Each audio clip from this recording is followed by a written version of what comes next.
work long hours, 24 hours, to make sure it's completed on time. Other cabinet secretaries as well, water, ICT in terms of fiber and so forth. Excellency, it was multi-agency approach, and that's why, Excellency, this is historic, and history when it's written, they'll remember that, Excellency, you did commission, you commissioned the largest PPP project in Africa. With those few remarks, Excellency, allow me to welcome you to make your remarks. Thank you, sir. Thank you, Waziri. Please be seated. Thank you very much. Your Excellency, Ambassador Zhu Pingjian, Ambassador of the People's Republic of China to Kenya, ministers, senior government officials, fellow Kenyans, let me just say that it is a distinct honor today as we are here celebrating a decade of renewal of public infrastructure as we commission this Nairobi Expressway. With the addition of this iconic motorway to the landscape of our capital city, Nairobi, our city of Nairobi now acquires not just a new suspended highway, but one whose design is bold and distinctive, inking a new chapter in our infrastructural development as a country. So, fellow Kenyans, our founding fathers not only bequeathed us independence, but they also bequeathed us with dreams for a better and more prosperous tomorrow. And they dared us to build a future that Kenya deserves by doing great and sometimes seemingly impossible things. As they handed the baton of leadership to the generations that followed, they also wisely advised us that to do big things, we could only allow ourselves to be distracted by small things.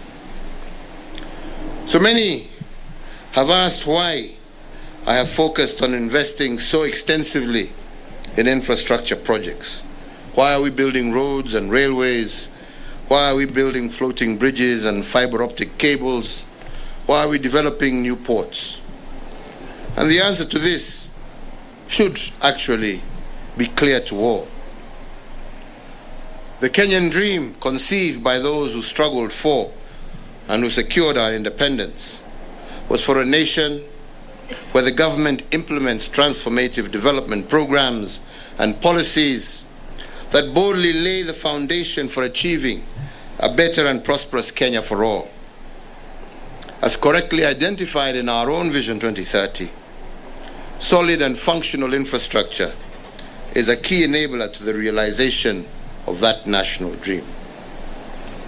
In that vein, our brick and mortar investments in roads, rails, ports, and energy, and other areas are not the dream.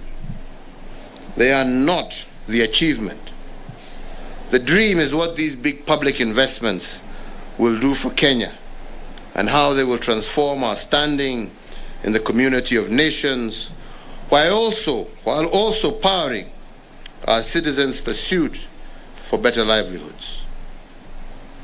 Today we are answering all those doubting Thomases and all naysayers, and we are boldly declaring that Kenya is a leader and an innovator by commissioning the East and Central Africa's most iconic road, which is the Nairobi Expressway. We dreamt, for example, for an end to the nightmare of the traffic gridlock in Nairobi, which experts have estimated used to cost our nation approximately 5 billion shillings every year in lost productivity and wasted fuel.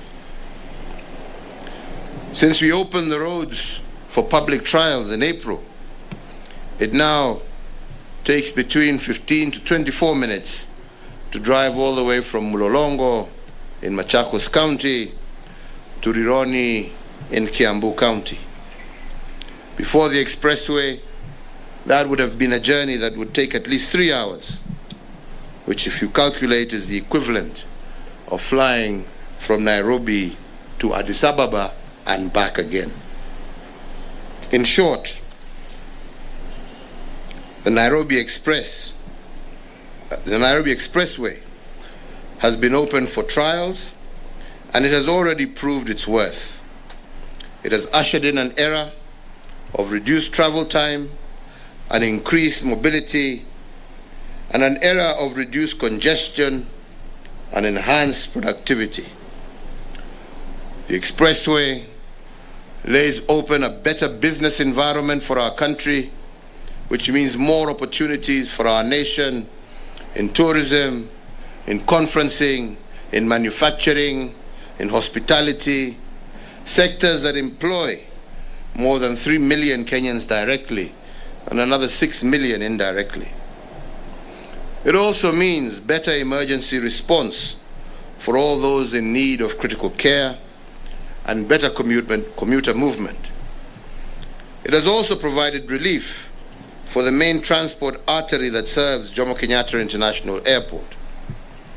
This singular project basically secures Nairobi's status as the region's capital, as well as the region's economic nerve center, and therefore strengthening Kenya's position as East and Central Africa's commercial and diplomatic hub. The Nairobi Expressway will undoubtedly enhance not only the experience of our own citizens, but will also enhance the experience of all those visitors, investors, tourists, and others by giving them an unforgettable traffic-free first impression in a captivating drive that perfectly juxtaposes the beauty of nature mixed with modernity. The construction of the Nairobi Expressway complements the expansion of the James Gishuru Junction, Rironi Road, and the Athi River Machakos Turnoff Road, both of which are adjacent to this expressway. Other initiatives that have reduced congestion in Nairobi include the construction of the 97-kilometer long ring of 4 bypasses: the Eastern Bypass, the Southern Bypass, the Northern Bypass, the Western Bypass, as well as the expansion of Gong Road and Outer Ring Road, as well as the construction of Nairobi itself. Another significant milestone heralded by the Nairobi Expressway is a new model of delivering the public good through a fundamental overhaul. A fundamental overhaul of how we fund public investments. The Expressway has been executed through the public-private partnership, meaning that this project that we see here today has not been financed through debt or government funds, other than those funds that were required for the relocation of utilities such as power lines, water piping, and fiber optic cables. Indeed, this is the first PPP road project in Kenya. The Nairobi Expressway marks the government's pivot towards leveraging private capital to bridge our infrastructural deficit. The private company executing this project, China Road and Bridge Corporation, has been responsible for designing, financing, and building the expressway, and will maintain and operate the expressway during the project's concession period. During this period, it will also recoup its investment by collecting toll charges from motorists who choose to use the expressway. The investor, which is China Road and Bridge, will then transfer the road to government at the end of the concession period. But also, the contractor has also started works on parts to revamp parts of the Mombasa Road, Uhuru Highway, and Wayaki Way that are adjacent to the expressway, and this is in partnership with the government of Kenya. So this project is therefore a prime example of what can be achieved when the public and private sectors work together. Indeed, it is amazing that during this trial period that has just come to an end, we have exceeded the number of vehicles that were expected by a higher margin, meaning that the returns from this project may be even achieved much sooner than had previously been projected. And for that, I congratulate our partners wherever they are. I don't know where they are.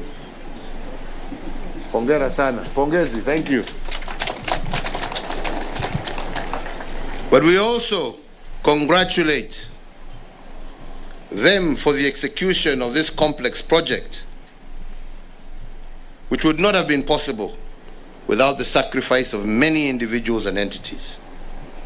When this project began in October 2019, I did direct that an accelerated construction program be implemented within a target completion date of June 2022. I am pleased to note that the major construction works that were originally envisioned to take 36 months were completed within a period of 18 months. This stellar achievement is due to the enormous sacrifice and dedication of many parties. First and foremost, I want to thank all Kenyans, particularly the residents of Nairobi, who have had to cope with the inconvenience and the disruptions that came with the road construction. But our gratitude also goes to our partners, China Road Bridge Corporation, for choosing to invest and therefore demonstrating their confidence in our country, Kenya. I also want to thank the Ministry of Transport and Infrastructure, and indeed all other government agencies, as well as private parties that have been involved in the construction of this project. Your efforts in making this engineering masterpiece a reality and on schedule is greatly commended. Hongera to all of you. Pongezi sana to all of you. I would be amiss if I don't also take this opportunity to thank the government and the people of the Republic of China for the confidence that they have shown in our country, Kenya. Without their confidence in our country, private sector would not have invested in our country. So again, our thanks to the government and the people of the Republic of China. Thank you very much. As you also know, today we have commissioned the revamped Nairobi Eastern Bypass, which we have expanded into a dual carriage. The Nairobi Eastern Bypass is a major transport artery that connects the Mombasa Highway, Nairobi-Mombasa Highway, with the Nairobi-Thika Highway, distributing traffic to the northern, eastern, and southern precincts of the Nairobi metropolitan area, and thus boosting connectivity within the Nairobi metropolis. The Eastern Bypass plays a major role in directing traffic away from the Nairobi CBD and thus reducing travel times in and around Nairobi. Since the Eastern Bypass was completed as a single carriage in 2014, considerable urbanization and commerce emerged along its economic corridor, occasioning a significant increase in traffic volumes. This resulted in severe and unprecedented traffic jams, so it was no longer functioning as a bypass, but rather than as a main road. This ultimately would have rendered the road unusable as a reliable link or bypass for Nairobi.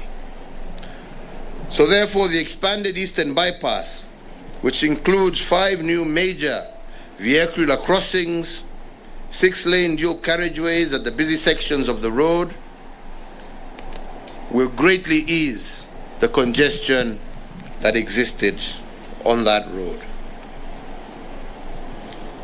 So, ladies and gentlemen, during our term in office, we have built more than 11,500 kilometers of new tarmac roads, which have increased Kenya's paved road network by more than 85%.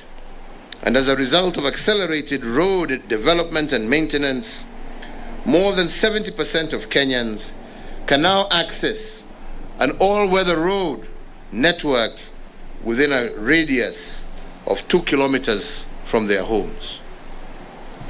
These roads have improved access to schools, to hospitals, to trading centers, and facilitated intra- and inter-county movement.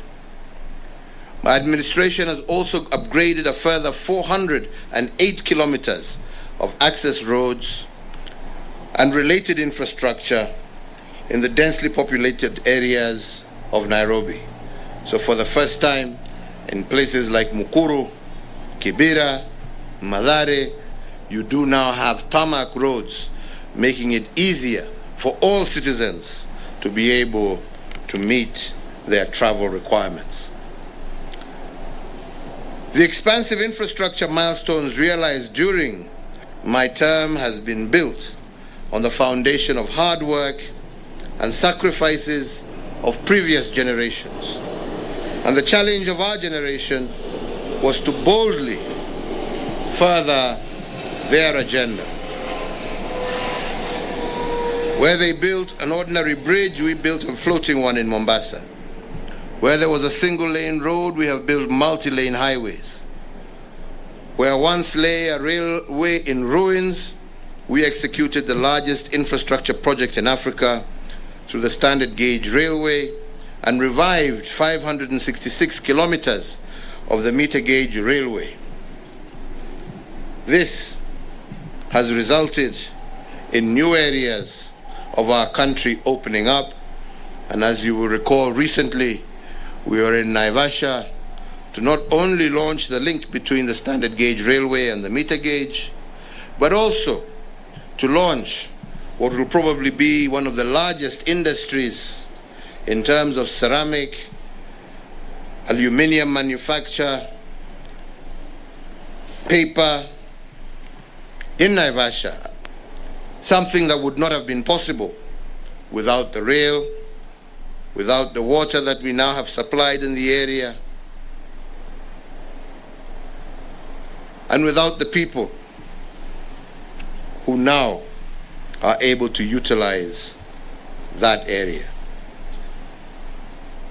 So as I said in the beginning, my friends, infrastructure is just a route to opening up opportunities for our people. Employment opportunities, business opportunities, thereby making our country that much more attractive and helping us move much faster to realize our dream of being a true middle-income country well before the year 2030. The speed with which we have executed these projects should be a national reminder that with dedication and the whole of government approach, implementation of large public projects ahead of their scheduled time is actually no longer a dream, but a reality. So as I conclude, I want to reiterate that we have been able to achieve the notable infrastructure developments because of the peace and security that our country enjoys, which has been the envy of many in the continent and globally. And to ensure that we remain on this development trajectory, it is therefore important that we avoid anything that may jeopardize our peace and our security, because this is our greatest national asset. As you all know, in a week's time, we will be exercising our constitutional right to choose a new administration. I want to urge all of us to maintain peace during the remaining campaign period and on and after the date of the election. Kuna haja ya matusi jameni. Kila mtu, including myself, ako na uhuru wa kupigia debe yoyote ambaye anataka. Kwa hivyo unapigia huyu, mwingine anampigia huyu, mwingine anapigia huyu, uamuzi utakuwa wa wananchi. Kuna haja ya matusi, kuna haja ya kuingilia watu. Na nikikujibu kwa sababu umesema mambo ya uongo, kuna haja ya kuambia watu nataka kuua. Si mumenitusi karibu miaka 3.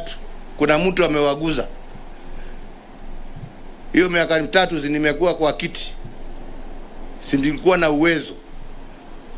Sasa wakati naenda kupatiana serikali na sina uwezo, ndio niko na time ya kukutafuta. Piga story yako, uza sera zako, wachana na mimi. Mimi nafanya kazi yangu, nimalize. Nyinyi muende muombe kura. Wananchi wakiwapatia sawa, wakiwanyima twende nyumbani pamoja. Shida iko wapi? Si dunia itaendelea. Yeah? So, ladies and gentlemen, let us be calm. Let us do the right thing. Let us tell Kenyans what we shall do for them, not what we expect them and what we think of others. So, with these few remarks, I now take this opportunity very proudly to declare the Nairobi Expressway and the Nairobi Eastern Bypass officially commissioned, and Godspeed to all users. Thank you to all our partners. May God bless you all, and may God bless Kenya. Asanteni sana. Thank you very much. Asante sana.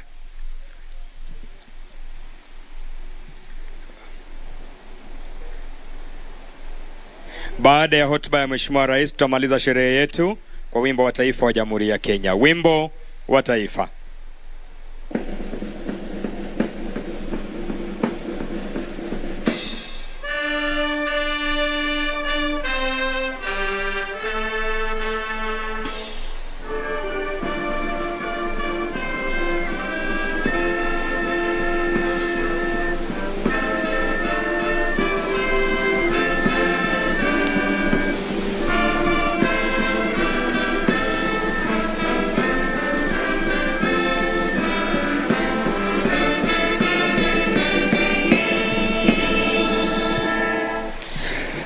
Shukran. Nitaomba Mheshimiwa Rais kunikubalia tuwe na picha 4 na nitazipiga kwa haraka, kwa hivyo nitaomba tuwe watulivu.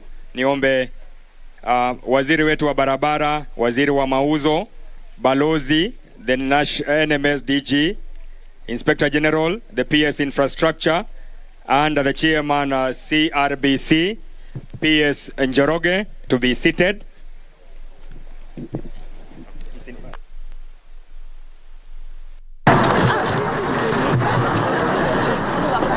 Niombe waziri Public Service to front, PS Livestock to front, DIG AP Jerugabo to front, Director General Kenha to front, and Director Ngumi also to front. Na wanapopigwa hiyo picha ya pili, Mheshimiwa Rais, itakuwa ni ya Kenha Board. Walioketi watasalia wameketi.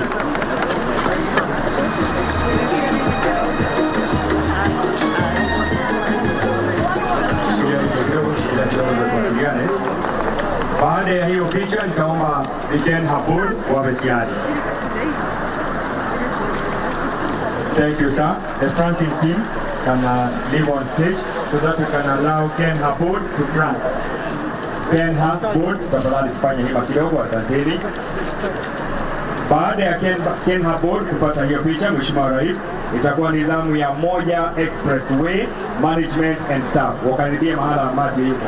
Tusonge tafadhali mkono wa kulia. Let us push, madam. Thank you, director. Songa tafadhali. Songa tena madam kidogo. Songa tena. Asante. Asante. Baada ya Kenha Board. Thank you, sir. Kenha Board can also take their leave so that we can give room to Moja Expressway Management and Staff. Let us take our position. We front. The Moja Expressway Management and Staff. Let us proceed to the end. Let's spread out to the other side. And I'll request if we can also allow the uniform also to be. Let us mix so that we don't have the officers alone. Oh, let's mingle. Noted. Thank you. After the Moja Expressway management and staff.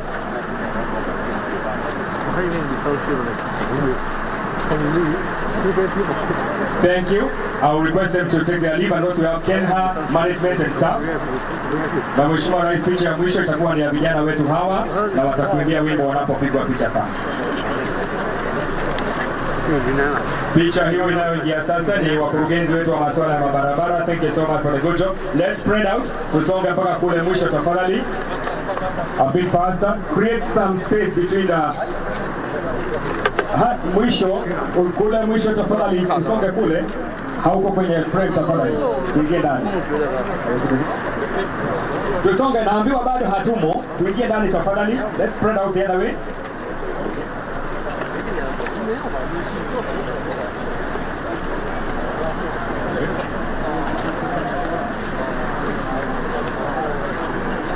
Thank you. The team can leave. The star chorale. Na mnaenda mkiimba. Si nyinyi watu wa kuimba, sio picha mnaenda kupigwa, ni kuimbia rais. Ungekuwa mmeanza.